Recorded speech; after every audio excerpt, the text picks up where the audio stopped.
பிரசவம் செய்யும் போதெல்லாம் முடிய வலிக்குமா?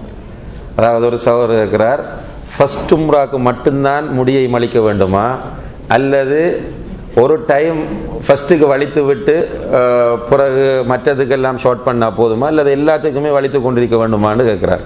இதில் என்னென்றால் ரசூல் ஸல்லல்லாஹு அலைஹி வஸல்லம் அவர்கள் முடியை மலிக்கக்கூடிய மக்களுக்கு 3 முறை துஆ செய்தார்கள். அல்லாஹும்ம அர்ஹமில் முஹல்லிகீன், அல்லாஹும்ம அர்ஹமில் முஹல்லிகீன், யா அல்லாஹ் முடிகளை மலிக்கக்கூடிய மக்களுக்கு நீ அருள் புரிவாயாக என்று துஆ செஞ்சு கொண்டே இருக்கிறாங்க. 3 டைம் துஆ செஞ்சதுக்கு பிறகு மக்கள் கேட்குறாங்க, வல் முகஸ்ஸிரீன், முடியை ஷார்ட் பண்றவங்களுக்கு யார சொல்லலான்னு வல் முகஸ்ஸிரீன் என்று அதுக்கு பிறகு அல்லாஹும்ம அர்ஹம் என்று கூட சொல்லல, முடியை மலிக்கக்கூடியவர்களுக்கு நீ அருள் புரிவாயாக, முடியை ஷார்ட் பண்ணக்கூடியவர்களுக்கும் என்று சொன்னாங்க.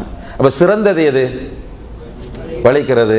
எனவே எத்தனை வாட்டி உம்ரா செய்தாலும் அந்த நேரங்களில் முடியை மலித்துக் கொள்வது சிறந்தது. வாஜிப் இல்லை, அதை புரிஞ்சு கொள்ளுங்க, ஃபர்ல் இல்லை.